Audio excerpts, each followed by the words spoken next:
ቅዱስ ሚካኤል የደቀቀ አጥንታችን የሚሰበስብ የፈረሰ አካላችን የሚሰራ በማን በእግዚአብሔር ትእዛዝ። ቅዱስ ሚካኤል የጸሎት ሁሉ አሳራጊ ነው። የእግዚአብሔርን ስም የተሸከመ እስራኤልን የመራና መንገድ ያስተካከለ ምግባቸውን የሰጣቸው ስንቅ አቀባይና መጋቢ መልአክ ቅዱስ ሚካኤል እና እግዚአብሔር ለሰው በሚያደርገው መልካም ነገር ሁሉ ቅዱስ ሚካኤል አለበት ይላል። ቅዱስ ሚካኤል ከመከራ ያወጣችኋል፣ መንገድ ያስተካክልላችኋል፣ መጋቢ ነው፣ ስንቅ ያቀብላችኋል፣ ካሰባችሁት ያደርሳችኋል። ቅዱስ ሚካኤል ጠላትን ይዋጋል፣ ሀገር ይጠብቃል። ቅዱስ ሚካኤል እኛ እናመልከው፣ ይልቁንም ከጣዖት አምልኮ የሚጠብቅ ነው። መቅሰፍት የሚጀምረው ከመቅደስ ነው። እግዚአብሔር ማጥፋት የሚጀምረው ከመቅደስ ነው። የጊዜ ጉዳይ ነው እንጂ እግዚአብሔር እየተቀለደበት የሚያኖረው ሰው የለውም። ከመላእክት መካከል እንዳንተ ያለ ልዑል ማን ነው? ቅድም በመዝሙር የተዘመረልን። እስኪ አንተ ያቀል ጠይቃችሁ፣ ነፋስ መልክ አለው የለውም? ምን አለው? የለውም አይደል? በምን አወቃችሁ? ነፋስ መልክ እንደሌለ በማድረግ ለወደፊቱ ማታውቁትን ነገር እናውቃለን አትበሉ። ቅዱስ ሚካኤል ግን የጀመሩትን የሚያስጨርስ ከመቅበዝበዝ የሚጠብቅ ነው። ሚካኤል ማለት መኑ ከመ እግዚአብሔር ማለት ነው። ፍቺው እንደ እግዚአብሔር ያለ ማን ነው የሚለው እግዚአብሔር ምሕረትን ለሰው ልጅ እንዲሰጥ የሚለምን የእስራኤል ትንቢተ ዘካርያስ ምዕራፍ 1 ላይ እንደተጻፈ የእስራኤል መከራ እንዲያበቃ 70 ዘመን ይለምንላቸው የነበረው መልአክ ቅዱስ ሚካኤል ነው። እንድንነሳ ከሞት የሚቀሰቅሰንን ቃል የሚናገር የሕይወት መልእክተኛ መልአክ ነው። ከእስር ቤት የሚያወጣ መልአክ ነው ቅዱስ ሚካኤል። ፈርዖንን አባቶቻችን በቅኔ ቤት ይተርኩታል። የፈርዖንን ፈረሶች አስደንግጦ ባህር ውስጥ እንዲሰጥ ማድረጋቸው ቅዱስ ሚካኤል ነው። ዘንዶውን የጣለውን መልአክ ይዞ ሰው ድግምት አያስፈልገው። ቅዱስ ሚካኤልን የያዘ ሰው ዘንዶ በሱ ላይ ሊሰለጥንበት አይችልም። የእግዚአብሔር መልአክ ባለበት ሰይጣን ሊኖር አይችልም። ታቦትን ከጣዖት ጋር፣ ብርሃንን ከጨለማ ጋር፣ ክርስቶስን ከቤልሆር ጋር አንድ የሚያደርገው የለም ይላል። ድርሳኑን ከጸለያችሁ ተደግሞብኝ ይሆን እንዲሁላችሁ መፍራት አይጠበቃችሁ። መንፈስ ቅዱስ አሐዱ አምላክ በስመ አብ ወወልድ ወመንፈስ ቅዱስ አሐዱ አምላክ በስመ አብ ወወልድ ወመንፈስ ቅዱስ አሐዱ አምላክ። ቅድመ ዓለም የነበረ ይህንን ዓለም የፈጠረ ዓለምን አሳልፎ የሚኖር ልዑል እግዚአብሔር ፈጣሪያችን ስሙ ለዘላለም የተመሰገነ ይሁን። የእናታችን የቅድስት ድንግል ማርያም የቅዱሳን መላእክት፣ የቅዱሳን ነቢያት፣ የሐዋርያት፣ የሰማዕታት፣ የጻድቃን፣ የደናግል፣ የመነኮሳት፣ የቅዱሳን ሁሉ ረድኤት ከሁላችን ጋር ይሁን። የተከበሩ መላከ ፀሐይ ቆሞስ አባ ገብረ ሥላሴ የደብረ ገነት ቅዱስ ሚካኤል ቤተክርስቲያን አስተዳዳሪ፣ የተከበራችሁ የአድባራት አስተዳዳሪዎች፣ ሊቃውንተ ቤተክርስቲያን፣ የእግዚአብሔር ቤተሰቦች ሁላችሁ በእግዚአብሔር ስም እንደምን አደራችሁ? እንደምን ሰነበታችሁ? እንደምን ቆያችሁ? ቸሩ አምላካችን ኢየሱስ ክርስቶስ ለዚህ ሰዓት ስላደረሰን ስሙ የተመሰገነ ይሁን። ሁላችሁንም እንኳን አደረሳችሁ። በመካከላችን ተገኝቶ እንዲያስተምረን ቅዱስ ፈቃዱ ይሁንልን። የምንማማርበት የትምህርታችን ርዕስ እግዚአብሔር በሚያደርገው በጎ ነገር ሚካኤል ይታዘዛል በሚል ጥቅስ ነው። እስቲ በሉ እግዚአብሔር በሉ በሚያደርገው በጎ ነገር ቅዱስ ሚካኤል ይታዘዛል። መጽሐፈ ሄኖክ ምዕራፍ 6 ቁጥር 5 ላይ የምናገኘው ኃይለ ቃል ነው። ሄኖክ የአዳም 7ኛ ትውልድ ነው። ከአዳም ጀምሮ ሲቆጠር ነቢዩ ሄኖክ የትንሣኤ ምልክት የነበረ ነው። እንግዲህ ከአዳም ጀምሮ ሰዎች እየሞቱ ነው የመጡት። እየሞቱ ከመጡ በኋላ ከሄኖክ ሲደረስ ድንገት አንድ ሰው ከሞት ተሰወረ። እሱም ማነው? ሄኖክ ነው። ለምንድን ነው ሄኖክን የሰወረው ሲባል በሁለት ምክንያት ነው። አንደኛው የንጽህና ጥቅም ምን እንደሆነ ለማሳየት ነው። ንጽህና ከመከራ እንደሚሰውር ከሞት እንደሚያድን ለማስረዳት ነው። መጽሐፈ ሄኖክ መጽሐፈ ኦሪት ዘፍጥረት ምዕራፍ 5 ቁጥር 18 ላይ እንዲህ ይላል፣ ወኢተረክበ ሄኖክ እስመ ከበቶ እግዚአብሔር፣ እግዚአብሔር ሄኖክን ሰውሮታልና አልተገኘም ይላል። ከሞት ሰወረው ይላል። ንጹሕ ስለሆነ እግዚአብሔርን ደስ ስላሰኘ የንጽህና ዋጋ ከሞት ያድናልና ከሞት የሰወረው ለንጽህናው ነው። ሁለተኛ ደግሞ ቃየል ሞቶ ስለነበረ ሰዎች ሁሉ ሞትን እንጂ ትንሣኤን ረስተው ስለነበረ ትንሣኤ እንዳለ ለማስረዳት ሄኖክን ከሞት ሰወረው። ቅዱስ ዮሐንስ አፈወርቅ እንዲህ ይላል፣ በአቤል አንቅሆም አፍርሆም ወበሄኖክ አንቅሆም፣ በአቤል አስፈራቸው በሄኖክ አነቃቸው ይላል። በአቤል አስፈራቸው በሄኖክ አነቃቸው። አነቃቸው ማለት ሄኖክ ትንሣኤ እንዳለ ቃየልን በመግደል ሞትን እንዲፈሩ አደረጋቸው። ሄኖክን በመሰወር ደግሞ ንቃት ሰጣቸው። ሰውን ከተስፋ መቁረጥ የሚያወጣው የዘላለም ሕይወት የመንግሥተ ሰማያት ሕይወት በመሆኑ በዚህ ምክንያት ሄኖክ ተስፋ ለቆረጡ ሰዎች ንቃት እንዲሆን ነበር ከሞት የሰወረው እግዚአብሔር። ነቢዩ ሄኖክ በዚህ ዓለም በቅቶ በገነት ጓሮ ወድቆ ይጸልይ ስለነበረ እግዚአብሔር ምስጢር የገለጠለት የነፋስን መልክ ሳይቀር ያየ ነው። እስኪ አንተ ያቀልጠቃችሁ ነፋስ መልክ አለው የለውም? ምን አለው? የለውም ማለት በምን አወቃችሁ? ነፋስ መልክ እንደሌለው በማድረግ ለወደፊቱ የማታውቁትን ነገር እናውቃለን አትበሉ። ነፋስ መልክ አለው። መልኩ ደግሞ ምንድነው? ጥቁር ነው። ማነው ያየው? ሄኖክ ነው። እስመ ነፋስ በአርያሙ ጸሊም ይላል። ነፋስ መልኩ ጥቁር ነው ይላል። የነፋስን መልክ፣ የብርሃናትን መስኮት፣ ፀሐይ በየት እንደምትገባና እንደምትወጣ የፀሐይን መስኮቶች፣ የነፋሳትን መስኮቶች፣ የእነዚህን ሁሉ መግቢያ ያየ አባት ነው። በመጽሐፉ ውስጥ የብርሃን መስኮቶችን ብቻ አይደለም፣ የመላእክትን አኗኗር፣ የጻድቃንን መጨረሻ፣ የጌታችን ኢየሱስ ክርስቶስን አመጣጥ እስከ መጨረሻው ድረስ ያየ አባት ነው። ይሄንን መጽሐፍ ሌሎች የእምነት ድርጅቶች አይቀበሉትም። ከኢትዮጵያ ኦርቶዶክስ ተዋሕዶ ቤተክርስቲያን ውጭ የሆኑት በተለይ ደግሞ የፕሮቴስታንት እምነት ተከታዮች መጽሐፈ ሄኖክን አይቀበሉም። ተረት ተረት ነው ነበር የሚሉት። በጣም ያስደንቃቸዋል። ተረት ተረት ነው፣ ሄኖክ የሚባል ሰው አልነበረም ብለው የሚያምኑ ናቸው። ለምንድን ነው ሲባል እነሱ ለሚያስተምሩት አስተምህሮ ስለማይደግፋቸው ነው። እነሱ ለምሳሌ መላእክት አያስፈልጉም፣ ቅዱሳን አያስፈልጉም ስለሚሉ ለዚያ ትምህርት አይመችም መጽሐፍ እና መጽሐፈ ሄኖክን ቆርጠው አንቀበልም አሉ። ሄኖክ የሄኖክ መጽሐፍ የሚባልን በብሉይ ኪዳን አልነበረም ብለው ካሉ ያስደንቃቸዋል። አርኪኦሎጂስቶች ቆፍረው ሙት ባህር ወይም ዴድሲ አካባቢ የብራና ጥቅሎች ተገኙ። እነዚያ ጥቅሎች ሲታዩ ሲነበብ በአርኪኦሎጂ ተቆፍሮ የተገኘው መጽሐፈ ሄኖክ ሲነበብ ከኢትዮጵያ መጽሐፈ ሄኖክ ጋር አንድ ሆኖ ነው የተገኘው። አሁን ካቶሊክ የኢትዮጵያ ሄኖክ ብላ ጠርዛ ይዘዋለች። ያሁን በቅርብ የተደረገ ነው የምነግራችሁ። ሰሜን እስራኤል ውስጥ ካለው ሙት ባህር ተቆፍሮ ከስንት ሺህ ዓመት እንግዲህ ሄኖክ ማለት የአዳም 7ኛ ትውልድ ማለት ይመስላችኋል? በጣም ረጅም ዘመን ነው። ወደ 3000 ዓመት የሚቀርብ ያንን ያህል ዘመን የነበረ መጽሐፍ በቅርብ ተቆፍሮ ተገኘ።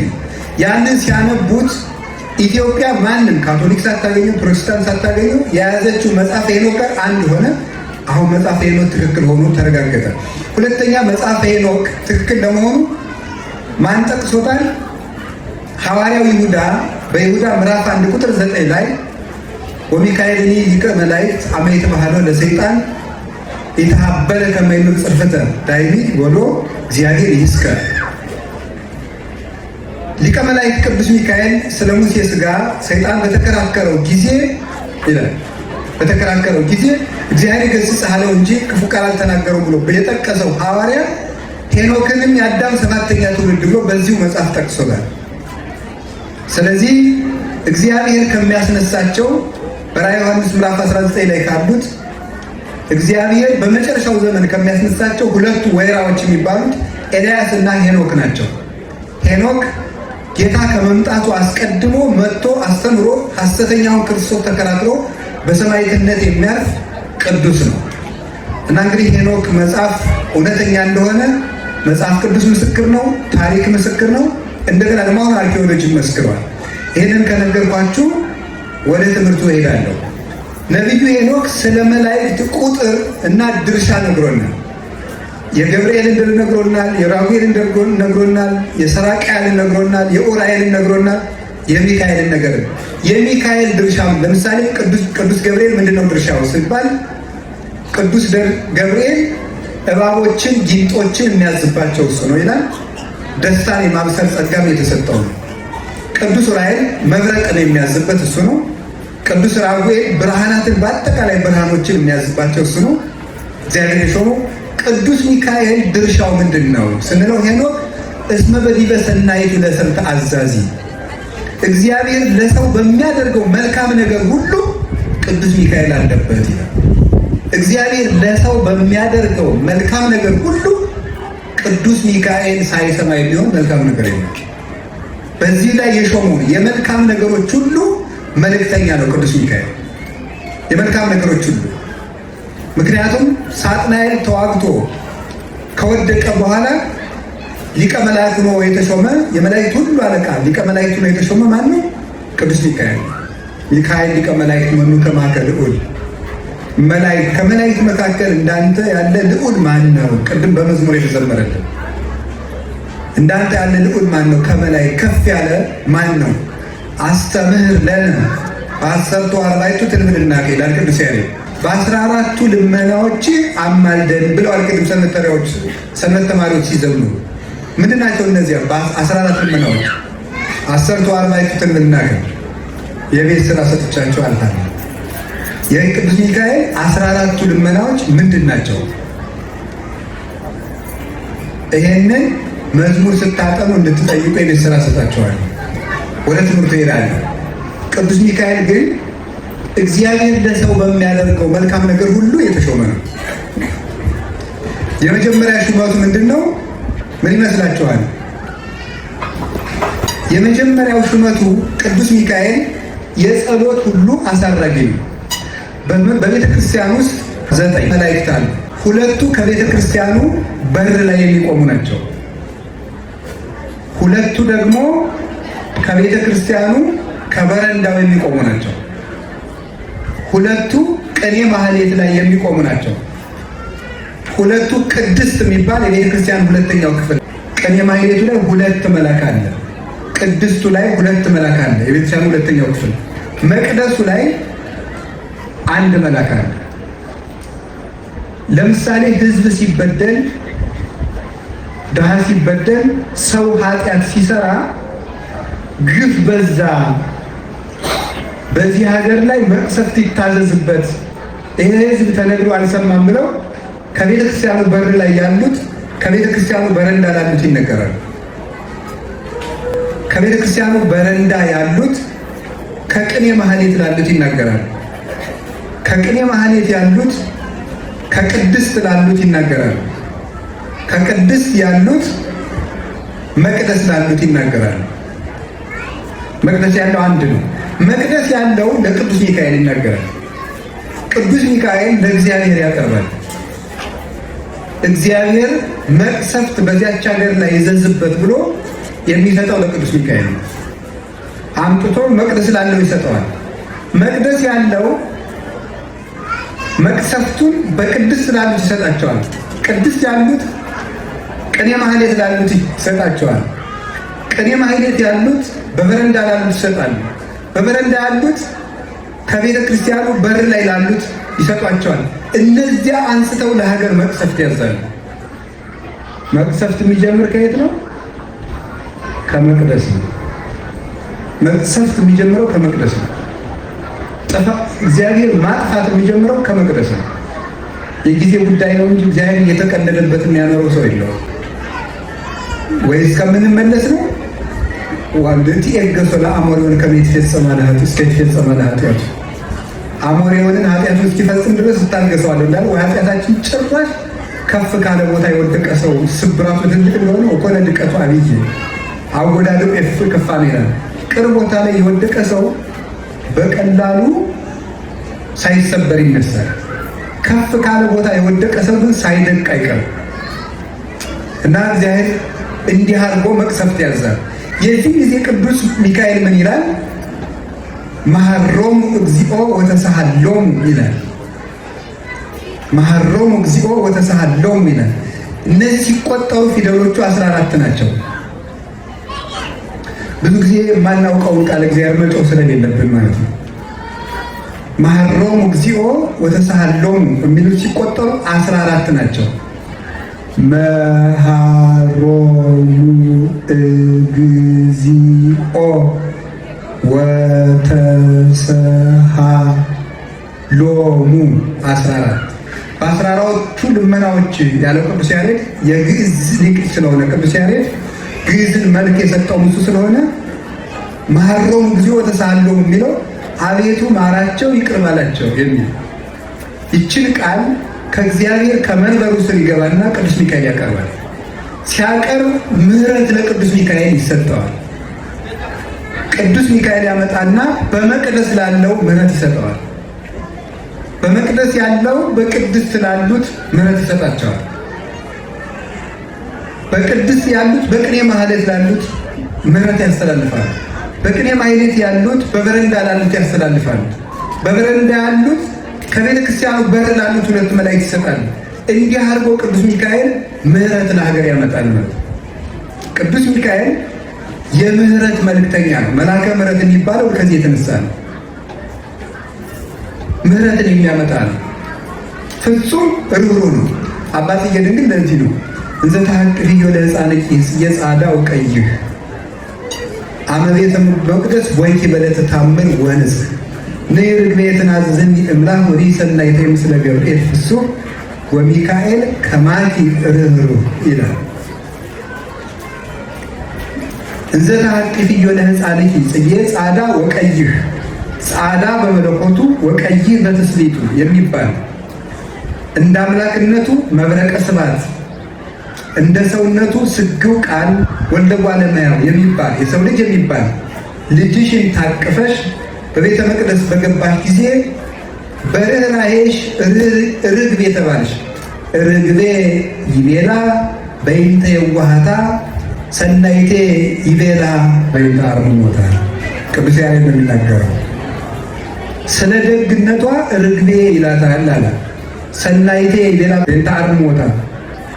ክፉ ነገርን የማትናገር ማርያም ስተሐቅብ ዘንተ ኩሎ ተወደው ውስተ ልባ እንዳለ መልካም ቃልን በልቧ ትጠብቃለች እንጂ የማትናገር ስለሆነች ከዚህ የተነሳ ዝም ስለሚሰኝ ንግግሯ መልካም ርግብ ይላታል። ምልጃዋ ያማረ ስለሆነ ደግሞ መዓዛ አፍዋ ከመ ኮል ይላታል። ከአንደበቷ የሚገኘው ቃል እንደ ዕንቆ እየጣፈጠ ነው ብሎ ይነገርላታል። ስለዚህ ንርግቤ ትናዝዝኒ እምላክ ከልቅሶ ከሐዘን ታረጋጊ ዘንድ ርግቤ መደምደሚያ መልካሚቱ ማርያም ወደ እኔ ነይ ደስታን ከሚሰጥ ከቅዱስ ገብርኤል ጋር እና ወሚካኤል ከማኪ ርኅሩህ እንዳንቺ ርኅሩህ ከሆነ ከቅዱስ ሚካኤል ጋር ወደ እኔ ነይ። ቅዱስ ሚካኤል በርኅራኄ እመቤታችን የሚመስል ነው።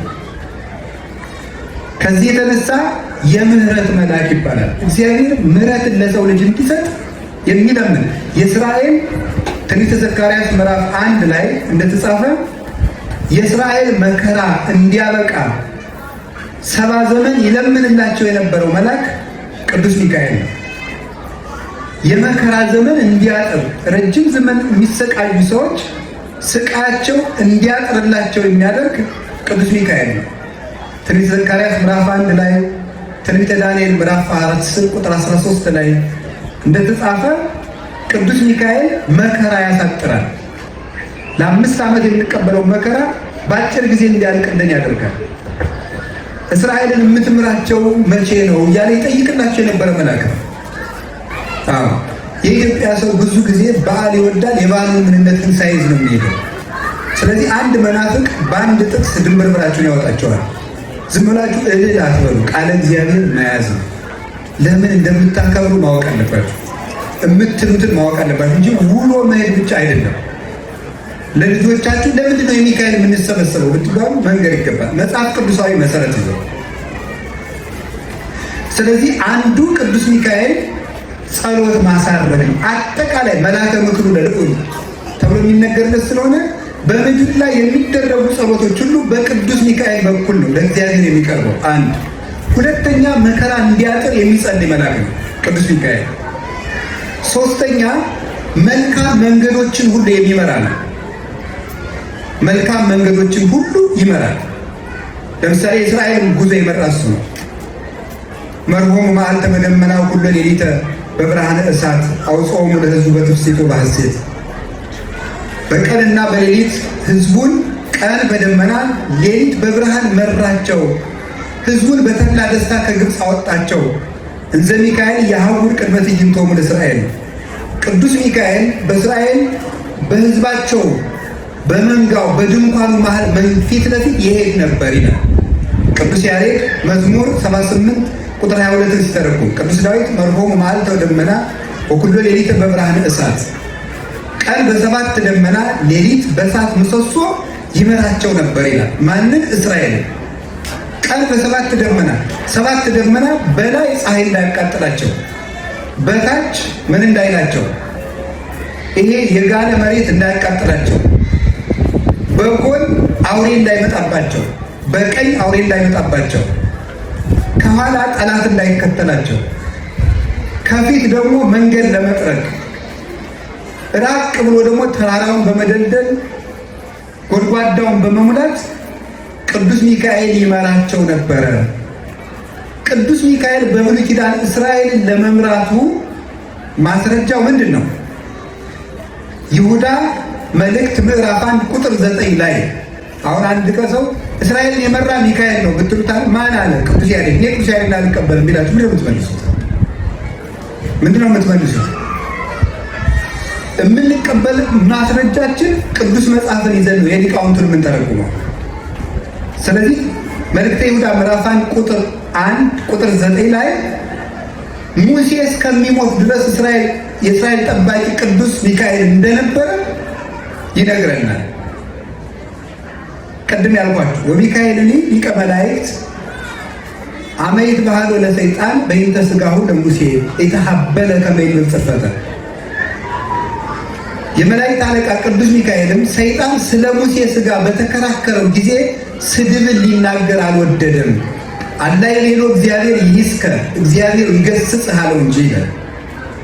ስለ ሙሴ ሥጋ በተከራከረ ጊዜ ማለት ነው ማለት ነው። ሙሴ እስራኤልን 40 ዘመን ሲመራ ኖሮ ናባው በሚባል ተራራ ላይ አርፎ ቀርቷል። ሲያርፍ እግዚአብሔር የሙሴን መቃብር ሰውሮታል። ለምን? ሙሴን ከመውደዳቸው የተነሳ አምላክ ነው ብለው እንዳያመልኩት ስለፈለገ፣ ያልጠነከረ ልብ ስላላቸው ሃይማኖታቸው ግን አላደገም። ስለዚህ ሙሴን እንደ ቅዱስ እንጂ እንደ አምላክ እንዳያመልኩት ስለፈለገ እግዚአብሔር መቃብሩ ሰወረው። ሰይጣን ደግሞ የማይጠቅም ምስጢር መግለጽ ልማዱ ነውና የሙሴን መቃብር ለእስራኤል ሊያሳያቸው ፈለገ። ሊያሳያቸው ሲፈልግ ቅዱስ ሚካኤል መጥቶ ገሰጸው ይላል። ስለዚህ ከጣዖት አምልኮ የሚጠብቅ ቅዱስ ሚካኤል እኛ እናመልከው፣ ይልቁንም ከጣዖት አምልኮ የሚጠብቅ ነው። ከጣዖት አምልኮ ጠበቃቸው። 40 ዘመንም እስራኤልን እንደመራቸው ማስረጃው መጽሐፍ ቅዱስ ነው። ይኸው አንደኛ የፈርዖንን አባቶቻችን በቅኔ ቤት ይተርኩታል።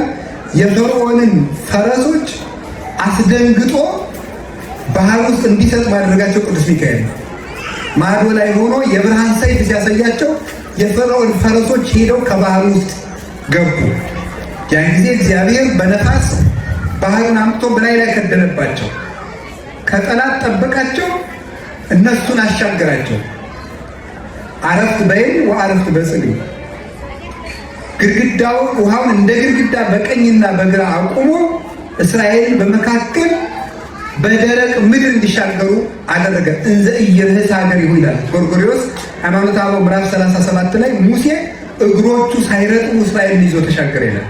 ያን መንገድ ይመራ የነበረ ቅዱስ ሚካኤል። በመንገድ ስንቅ አቀብሏቸዋል። ፈኖሎም ስንቆሙ ዘአክሎ የሚበቃቸውን ስንቅ አቀበላቸው ይላል። ስንቅ አቀባያቸው ቅዱስ ሚካኤል ነበር። አንድ ከጠላት አወጣቸው፣ ሁለት ስንቅ አቀበላቸው። እስራኤልን ባህር ከፍሎ አሻገረ፣ ጠላታቸውን አሰጠመ፣ መንገድ አስተካከለላቸው፣ ስንቅ ከሰማይ መና ወርዶላቸው መጣ። እንግዲህ መጽሐፍ ቅዱስ እግዚአብሔር አወረደ ነው እንጂ ሚካኤል አወረደ አይልም ይሏቸዋል ሌሎች። መጽሐፍም ጽፈውበታል ብዙዎች። የቅዱስ ያሬድን ቃለ እግዚአብሔር ለመተቸት አንተም ሚካኤል መና ዘአውረድከ የሚለውን እግዚአብሔርን ያወረደን የሚለው መጽሐፍ ቅዱስ ዮሐንስ ወንጌል ምዕራፍ 6 ላይ አኮ ሙሴ ዘዋበክሙ ዘንተ ምስተ አላ አቡየ ዘበሰማያት ወሀበክሙ የበላችሁትን ኅብስት ሙሴ አልሰጣችሁም የሰማይ አባቴ ነው ብሎ ነበረ። ስለዚህ ሚካኤል መና አላወረደም፣ መልእክተኛው ነው። እግዚአብሔር ምን ብሎታል? እፌኑ መላኬ በቅድሜከ ዘይጸይህ ፍኖተከ መንገድህን የሚጠርግ መልአክ በፊቴ እልካለሁ እንዳታበሳጨው ስሜ በላዩ ላይ አለና ይላል። ሚካኤል ማለት መኑ ከመ እግዚአብሔር ማለት ነው ፍቹ። እንደ እግዚአብሔር ያለ ማን ነው የሚለው ፍቹ። ሚካ ሚ ማለት በዕብራይስጥ ማን ማለት ነው። ኤል ማለት አምላክ እግዚአብሔር ማለት ነው። ሚካኤል ማለት እንደ እግዚአብሔር ያለ ማን ነው የሚል ፍቻ አለው። ስለዚህ ስሜን በላዩ ላይ የያዘ መልአክ ይመጣልና እንዳታሳዝኑት ተጠንቀቁ፣ ይቀስፋቸዋል ብሏቸዋል። የእግዚአብሔርን ስም የተሸከመ እስራኤልን የመራና መንገድ ያስተካከለ ምግባቸውን የሰጣቸው ስንቅ አቀባይና መጋቢ መልአክ ቅዱስ ሚካኤል ነው። በየትኛውም የአብነት ትምህርት ቤት ውስጥ የቅዱስ ሚካኤል ድርሳን የማይነበብበት የአብነት ትምህርት ቤት የለም። ያው እያወደለደለ የማይደግም አብነት ትምህርት ተማሪ ሊኖር ይችላል። እየገባው ሲመጣ ነው የሚደግመው። እና ቅዱስ ሚካኤል ከመከራ ያወጣችኋል፣ መንገድ ያስተካክልላችኋል፣ ስንቅ ያቀብላችኋል፣ መጋቢ ነው፣ ካሰባችሁት ያደርሳችኋል። ቅዱስ ሚካኤል የመንገድ መሪ ነው፣ ስንቅ አቀባይ ነው፣ ከመከራ ጠባቂ ነው። ርስት የሚያወርስ መልአክ ነው ቅዱስ ሚካኤል። መጽሐፈ ኢያሱ ላይ እንደተጻፈ እስራኤል ኢያሪኮ ሊደርሱ ሲሉ አንድ ቀይ ጎልማሳ ተገለጸለት። ከኛ ወገን ነው ወይስ ከጠላቶቻችን አለ። ኢያሱ እኔ እግዚአብሔር የመላእክት አለቃ ነኝ እንጂ ከእናንተም ከነሱም አይደለሁም ማለት እግዚአብሔር ግንብ አፍርሼ የጠላት ሀገር ርስት አወርሳችኋለሁ ብሏቸዋል ብሎ ለኢያሱ ደስታን ያበሰረው የብሉይ ኪዳን መጋቢና የኢያሪኮን ግንብ በማፍረስ የረዳቸው የናፈቁትን የአባቶቻቸውን ርስት እንዲወርሱ የረዳቸው ርስት የሚያወርስ ስደት በቃ የሚል መልአክ ቅዱስ ሚካኤል ነው። ቅዱስ ሚካኤል ጠላትን ይዋጋል፣ ሀገር ይጠብቃል። ትንቢተ ኢሳይያስ ምዕራፍ 37 ላይ ስትመለከቱ ሰናክሬም የሚባል የፋርስ ንጉሥ ነበር። ሰናክሬም 10ን ነገድ የእስራኤል ወገኖች የማረከ ነው። 10ሩ ነገድ የሚባሉት ሰሜን እስራኤል ላይ የሚኖሩት ናቸው። እና መጀመሪያ መጥቶ ሳለ ሰናክሬም እስራኤልን ለመውረር መጥቶ ሳለ የእስራኤል ንጉሥ ወደ ሁለቱ ነገድ ንጉሥ ወደ ኢየሩሳሌም መጥቶ አንተም ገብር ለጣዖትም ስገድ አለው። እኔም አልሰግድም ጣዖትም አላመልክም አለ። በማን ተመክተ ነው እንዲህ የምትለኝ? የሙሴን ታቦት እንደሆነ ያችን ወይም የተቀጠቀጠ ሸንበቆ የመሰለ የሙሴን በትር እንደሆነ አያድንህም፣ ቶሎ ብትገባ ይሻልሃል አለ። ሕዝቅያስ ንስሐ ሲገባ ሲያለቅስ የእስራኤል ንጉሥ ነው። በአንድ ቀን 185,000 የሰናክሬም ወታደሮች አልቀው እንዲያድሩ ያደረገ ቅዱስ ሚካኤል ነው። ኢየሩሳሌም ሊያፈርሱ ትንቢተ ኢሳይያስ ምዕራፍ 37 እንደምናነበው 185,000 ወታደሮችን የሰይፉን ብርሃን ብቻ በማሳየት አልቀው እንዲያድሩ ያደረጋቸው ቅዱስ ሚካኤል ነው። እግዚአብሔር በቅዱሳን መላእክት አድሮ አገር ይጠብቃል። እስራኤልን ከወራሪ ያዳናት መልአኩ ቅዱስ ሚካኤል ነው። በመጨረሻ የምነግራችሁ አንድ ሁለት ነገሮችን ነው። እየደከማችሁ ነው። ኮከብ ነው መንፈቀ ሌሊት ደቀሳ ሆኖ ያለበት ነው።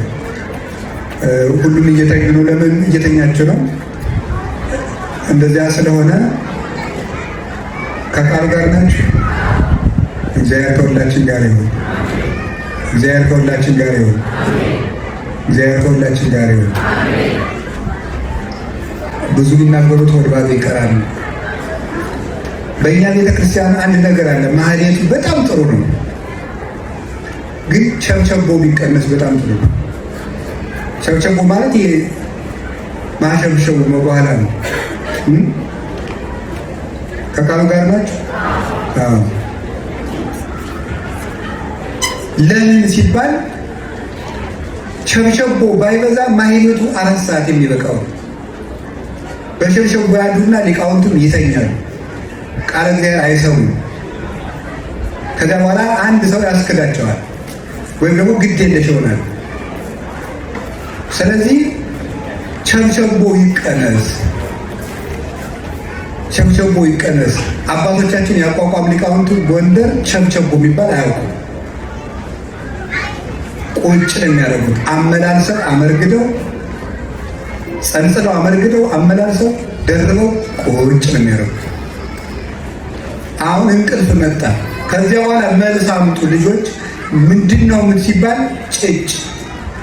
ቄሱም ዝም መጽሐፉም ዝም ማለት ይሄ።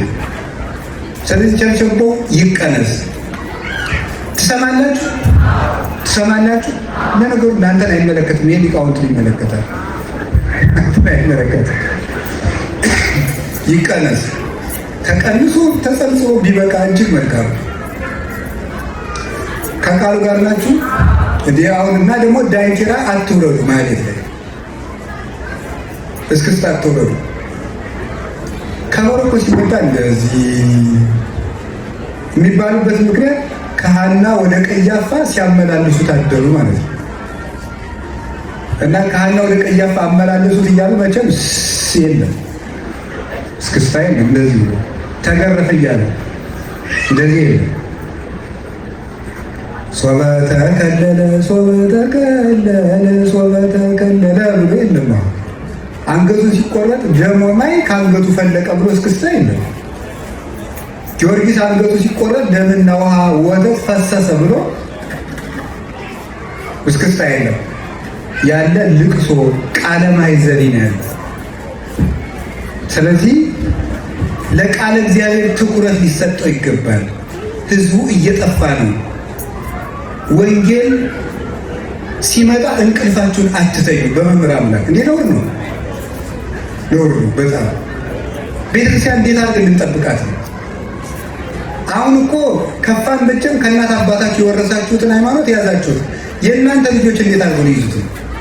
ስለዚህ ቅዱስ ሚካኤል ራዕየ ዮሐንስ ምዕራፍ 12 ቁጥር 7 ላይ ዘንዶውን ተዋግቶ የጣለ መልአክ ነው። ዘንዶ የተባለ ዲያብሎስ ነው። ዘንዶ የተባለበት ምክንያት በሁለት ምክንያት ነው። ራዕየ ዮሐንስ ምዕራፍ 12 ቁጥር 1 ላይ እንዲህ ይላል፣ ወምዝ አስተርአየ አብይ ሳምር በውስተ ሰማይ አርዌ ቀይህ፣ በሰማይ ታላቅ ምልክት ታየ፣ ይኸውም ቀይ ዘንዶ ነው ይላል። ዘንዶ ያለው ዲያብሎስ ነው። ቀይ ያለው ደም አፍሳሽ ስለሆነ ነው። ዘንዶ ያለበት ምክንያት ዘንዶ ግልገልን ትልቅ በግም ይውጣል። ግልገልን ትልቅ በግም ይውጣል። ዲያብሎስ የማይፈትነው ሰው የለም። ጳጳሳትን ይፈትናል፣ ምዕመናንን ይፈትናል። ስለዚህ ዘንዶ ይባላል። የማይጠግብ ነው። እሱን ተዋግቶ የጣለው ማን ነው ሲባል ቅዱስ ሚካኤል ነው። ስለዚህ ከአጋንንት ጋር በምናደርገው ውጊያ ቅዱስ ሚካኤል ረዳት ነው። አጋንንትን ለማሸነፍ ድርሳኑን ለቤታችሁ ብታነቡ አሁን ይሄ አይጣ ላይ ድረስ ነው። ይህንን ሁሉ እያነበብን ነው እንግዲህ ከጥንቆላ እንትንምቱን ይሄ ለእንትን ጥሩ ነው፣ ይሄ ለእንትን ጠልሰም ጥሩ ነው እያለ የሚደረገድጉብን ዘንዶውን የጣለውን መልአክ ይዞ ሰው ድግምት አያስፈልገው፣ መፍትሄ ማማት አያስፈልግም። ይሄ ምንድን ነው? መፍትሄ ስራ የሚባል አለ። ጨጀጀጀ የሚባል መጽሐፍ የኢትዮጵያ ደብተራ የሚበላበት ማለት ነው። ተደግሞባል መፍትሄ ስራ ያስደግም ብለው ጨጀጀጀ የሚል ስም ነው። እንዲህ ያለውን ዘንዶውን ራዕይ 12:7 ነግራቸዋል። ዘንዶውን የጣለው መልአክ ማን ነው? ቅዱስ ሚካኤል ነው እንጂ ቅዱስ ሚካኤል የያዘ ሰው ዘንዶ በሱ ላይ ሊሰለጥንበት አይችልም። ቅዱስ ሚካኤል ይረዳዋል። ድርሳኑን ካነበባችሁ መፍትሄ ስራ ማስደገም፣ ድግምት ማስደገም አያስፈልጋችሁ። እቤታችሁ ሰይጣን እንዳይገባ የቅዱስ ሚካኤል ድርሳን ድገሙ። የእግዚአብሔር መልአክ ባለበት ሰይጣን ሊኖር አይችልም። መኑ ዘይደምሮ ለብርሃን ውስተ ጽልመት ወደ ታቦት እግዚአብሔር ምስለ ጣዖት ወደ ክርስቶስ ምስለ ቤልሆር። ታቦትን ከጣዖት ጋር፣ ብርሃንን ከጨለማ ጋር፣ ክርስቶስን ከቤልሆር ጋር አንድ የሚያደርገው የለም ይላል። የእግዚአብሔር መልአክ ባለበት ሰይጣን ሊኖር አይችልም። ድርሳኑን ከጸለያችሁ ተደግሞብኝ እንዲህ ብላችሁ መፍራት አይጠበቅም። ይሄ ምድር ልንገራችሁ፣ የእግዚአብሔር ቤተሰቦች እስራኤልን 40 ዓመት መራቸው የሚለው ምን ይመስላችኋል? አንድ ነገር ልንገራችሁ፣ ትርጉም አለው። እስራኤል ኦሪት ዘጸአት ምዕራፍ 12 ላይ ሲወጡ ከዚህ ጋር ስለማያይዘው ነው። ሲወጡ ምን አድርገው ነው የወጡ? በግ በልተው ነው የወጡት። በግ በሉና ወጡ። ፈርዖንን ምን አደረገላቸው? አሰጠመላቸው። መንገድ ላይ አማሌቃውያን ነበሩ። እነዚህ ኢያሱ ነው የተወጋቸው። ፈርዖንን ሙሴ አሰጠመላቸው። አማሌቃውያንን ኢያሱ ተዋጋላቸው። ትርጉም አለው። ሳዊሮስ ዘስሙናይን የሚባል የቤተክርስቲያን ሊቅ እንደሚናገረው የመጀመሪያው ፈርዖን የተባለው ጠላት ሳጥናኤል ነው። እሱን ያሰጠመው ሙሴ ኢየሱስ ክርስቶስ ነው።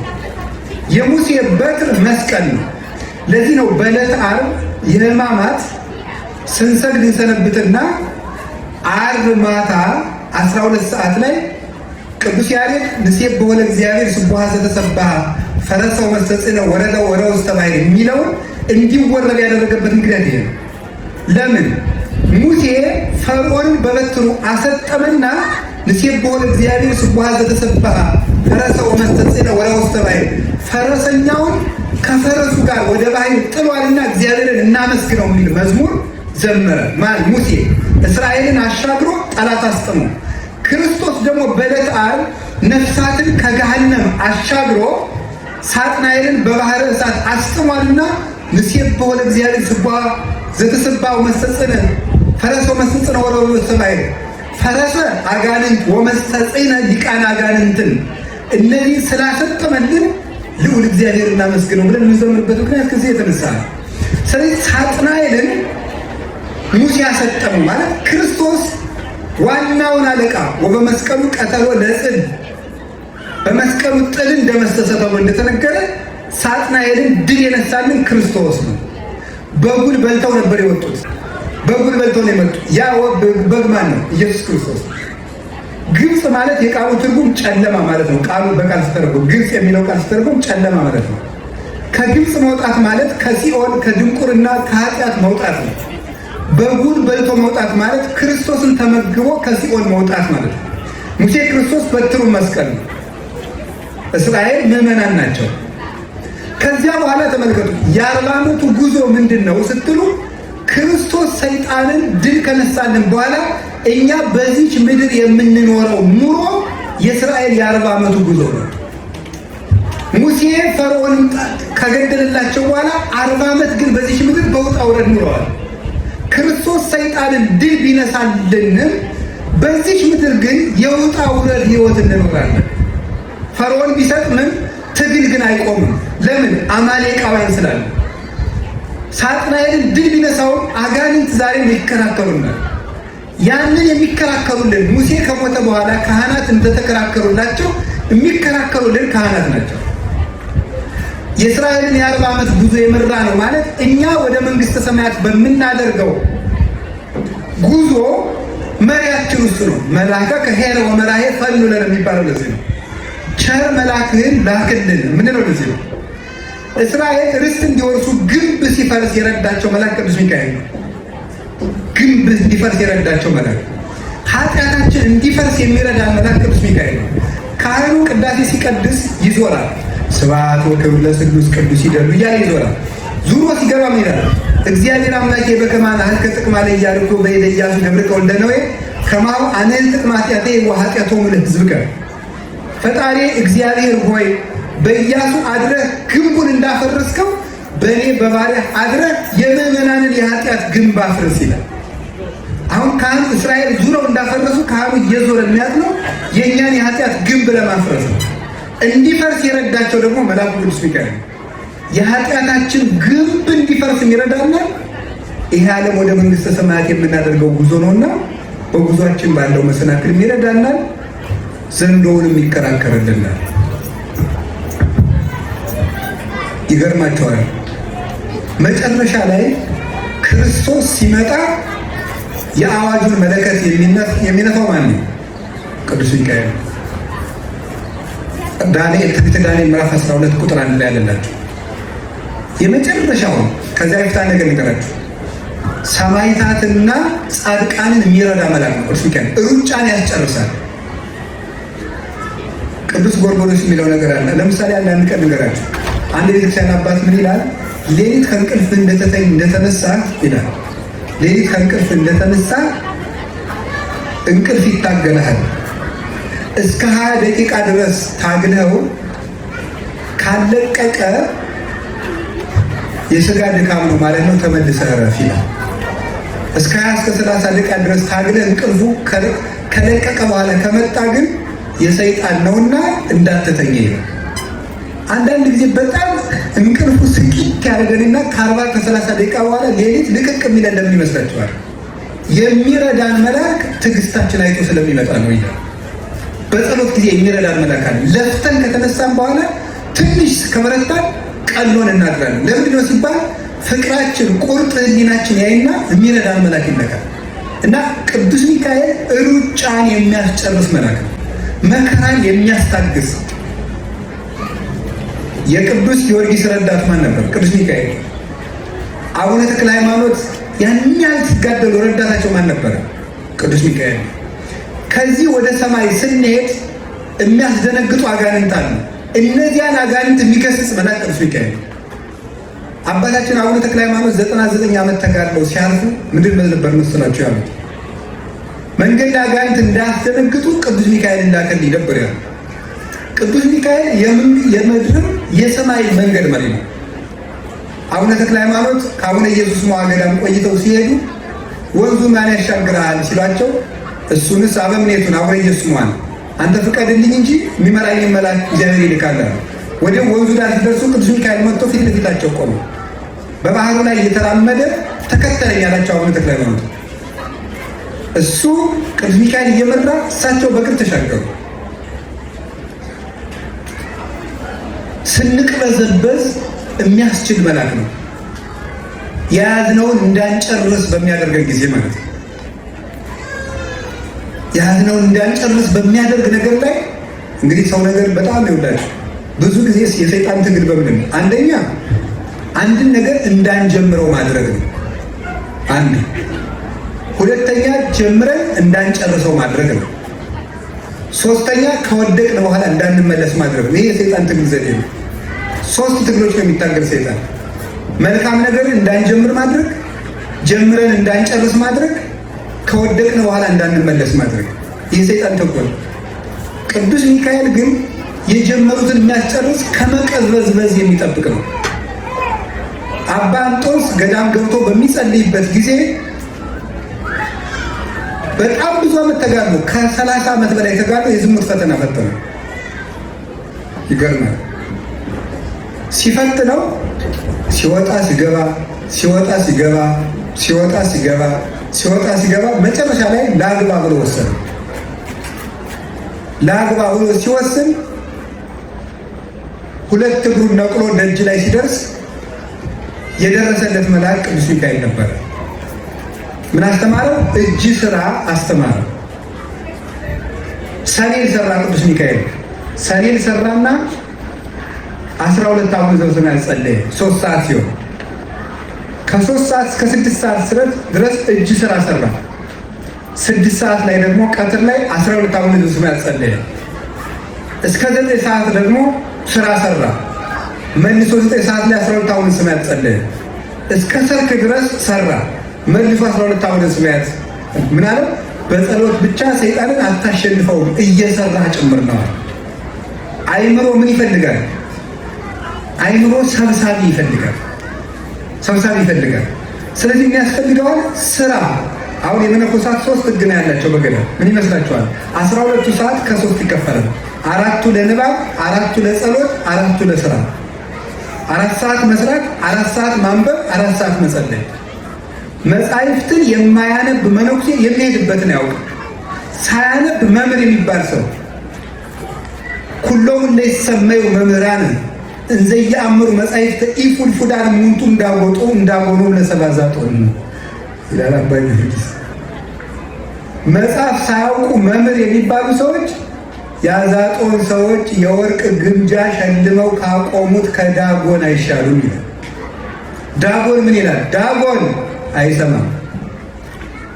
እዝን ጎሙ ይሰምዑ። ዳጎን አያይም። አይን ጎሙ ይርእዩ። ዳጎን አይተነፍስም። ወይ ይነቡ በጉራይቶሙ። ዳጎን አይዳስስም። እጅ ጎሙ ይገሱ። እጅ አላቸው አይዳስሱም። ስለዚህ መጽሐፍ ሳያውቁ ክርስቲያን መባል አይገባም። ስለዚህ ምን አለው? ቅዱስ ሚካኤል መጣና መጽሐፍ ተመልከት፣ ስራ፣ ጸልይ፣ እንዲህ አድርገህ ሰይጣን ታሸንፋለህ። አሁን ያ ስርዓት መጣና ምን አደረገው? መነኮሳቱ ላይ ያንተምረው ስርዓት ቀጠለ። በኋላ ስርዓተ ገዳም ይባላል። የማህበር ስርዓት አለ። የማህበር ስርዓት በማህበር የሚኖሩ መነኮሳት በአጠቃላይ ለምሳሌ ብትወስዱ አስደናቂ ነገር ነው። ግለኝነት የለም እዛ። ጸጉርን እንኳን ለመላጨት የገዳሙ መጋቢ መፍቀድ አለበት። ይህንን ስርዓት ለአባ ጳኩሚስ የገለጠ ማን ነው? ቅዱስ ሚካኤል ነው። ቅዱስ ሚካኤል ሰማዕትነትን ያስጨርሳል፣ ምንኩስናን ያስጨርሳል። የነ ጸጋ ዛብና የነ እግዚአብሔርን ትዳር ጠብቋል። የትዳር ጠባቂ ነው ቅዱስ ሚካኤል። ጸጋ ዛብ አቡነ ተክለ ሃይማኖት አባት ባህር ሲገባ በክንፉ አፈፍ አድርጎ ያወጣው ቅዱስ ሚካኤል ነው።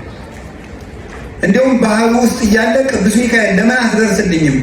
ያንተን ዝክር መዘከሬ ለመቼ ነው አለ። ምንድን ነው ያለው?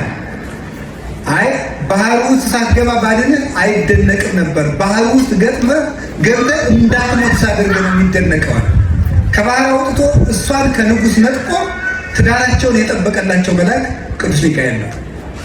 ቅዱስ ሚካኤል የመንገዳችን መሪ ነው ስላችሁ የህይወታችን መሪ ነው። ርስት እንድንወርስ ግንብ ያፈርሳል ማለት የኃጢአት ግንብ እንዲደፈሰስ ይጸልያል። መጨረሻ ላይ ምን ያደርጋል?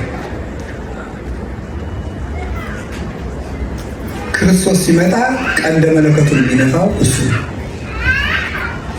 የተበተነችውን አጥንት የሚሰበስባት ቅዱስ ሚካኤል ነው። በቀዳሚ ንፋተ ቀርን፣ ቅድም በቅዳሴ እንደሰማችሁ በቀዳሚ ንፋተ ቀርን ይትጋባ ሁሉ ጸበለ ሥጋ ዘተዘሮ። የመጀመሪያው ቀንደ መለከት ሲነፋ የተበተነው አጥንት ሁሉ ይሰበሰባል። አንድን ሰው 100 አውሬዎች ቢበሉት እንኳን በ100 አውሬዎች ሆድ ያለው አጥንት ሁሉ ተጠራቅሞ ይመጣል በቅዱስ ሚካኤል አዛዥነት። ወበዳግም ንፋተ ቀርን ይከውን በርነ ፍጹመ ዘይበለ ታውሶ አንሳይሶ ወይ ታውሶ ያለመንቀሳቀስ ፍጹም አካል ሆኖ እንዲተኛ ያደርገዋል። ይትነስው ምጉታን እንዘ ይጸውሩ ምግባሮሙ ዘገብሩ በዲበ ምድር በመዋዕለ ሕይወቶሙ።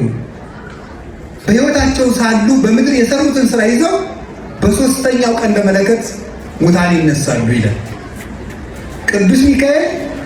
የደቀቀ አጥንታችን የሚሰበስብ የፈረሰ አካላችን የሚሰራ በማን? በእግዚአብሔር ትእዛዝ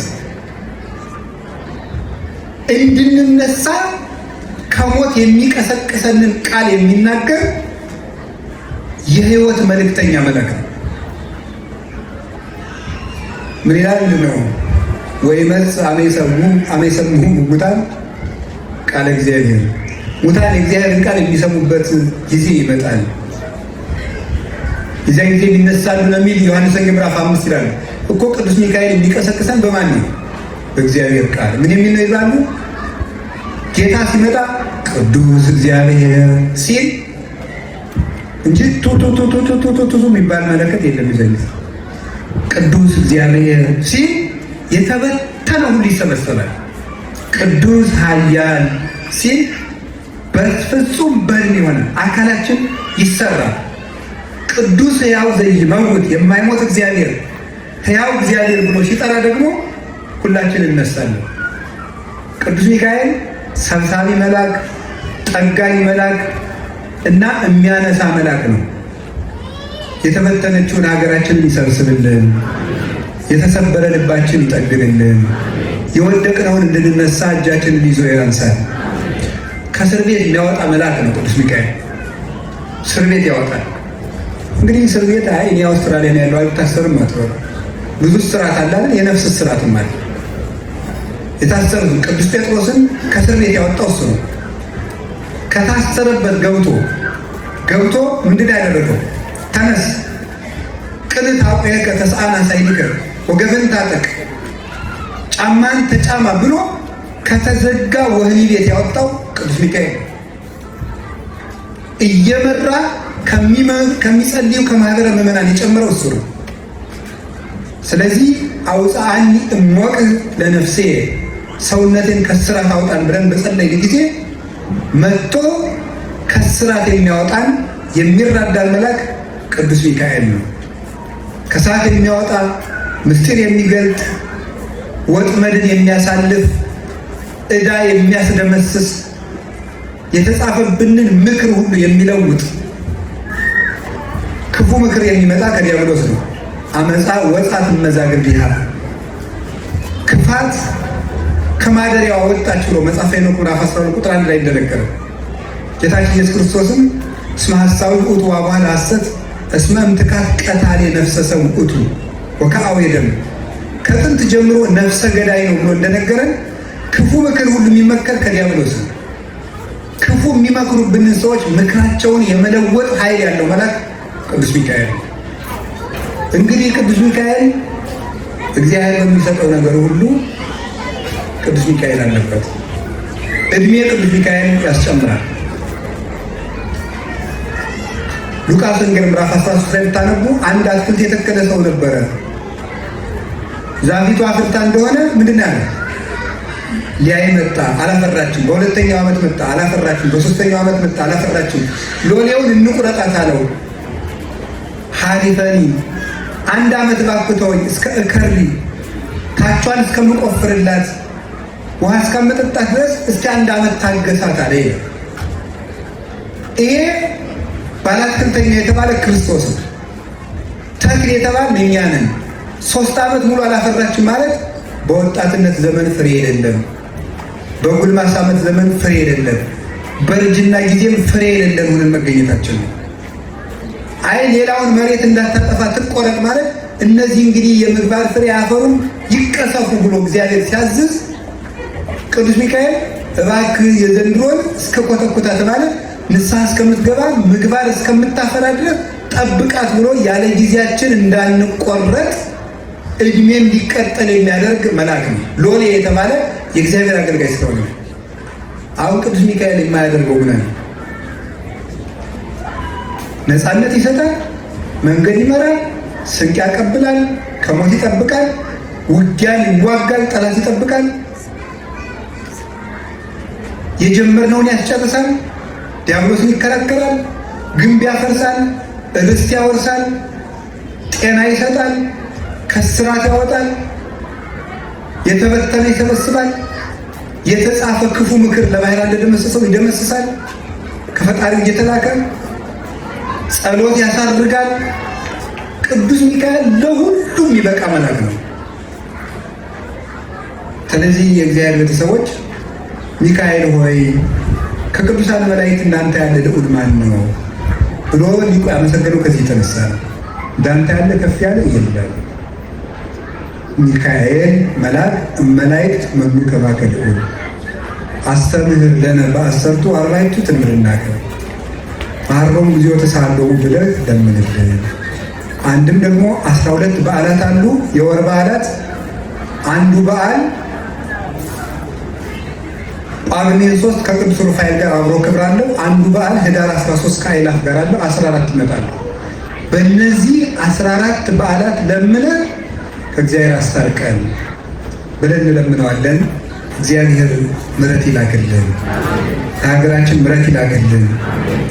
ዳብዛው የጠፋብንን ሁሉ መንገድ ያመልክተን። የቅዱስ ሚካኤል ረድኤት ከሁላችን ጋር ይሁን። ቆየ። መስዋዕት ለእግዚአብሔር።